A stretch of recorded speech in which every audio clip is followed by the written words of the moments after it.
আচ্ছা, আপনার আরাবল্লী পর্বতের কথা জানা আছে বোধহয়। 2 থেকে 300 মাইল উচ্চতম শৃঙ্গ মাউন্ট আবু, 5,500 ফিট, গাছপালা কম, বালি আর পাথর।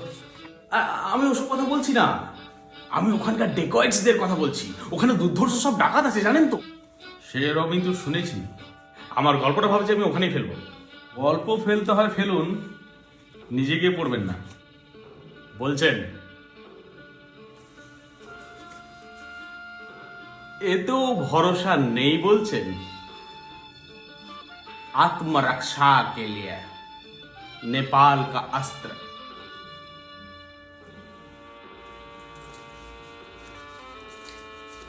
আরাবল্লীর শত্রুরা নিজেদের ডাকাতদের কিভাবে শাস্তি দেয় জানেন তো? ঘেচাং খেচায়, নাক। কেটে দেয়, কেটে ছেড়ে দেয়। ওরে বাবা, এটাও আমাকে লিখতে হবে, বুঝতে পারছি। তবে জিনিসটা কিন্তু খাসা। কত দাম নিল বলুন তো? 50-75। ওই হ্যান্ডেলে দামের লেভেলটা এখনো লেগে রয়েছে। ও বাবা, কি চোখ মশাই আপনার!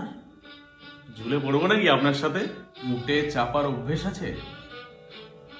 উঠে চাপতে হবে বুঝি? হতেও তো পারে। আরে বাস, উঠে চাপা তো আমার বহুদিনের স্বপ্ন মশাই।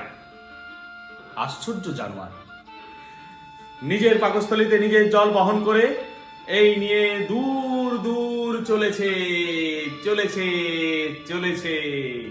এ কথা আমি আমার গল্পে লিখেছি। পাকস্থলীর কথাটা লিখেছেন নাকি? 6th addition. 7th এডিশনে ওটা ঠিক করে নেবেন। কেন? উটের জলটা আসে উটের কুঁজ থেকে। কুঁজটা আসলে চর্বি, যেটা অক্সিডাইজ করে উট নিজের জল নিজেই তৈরি করে।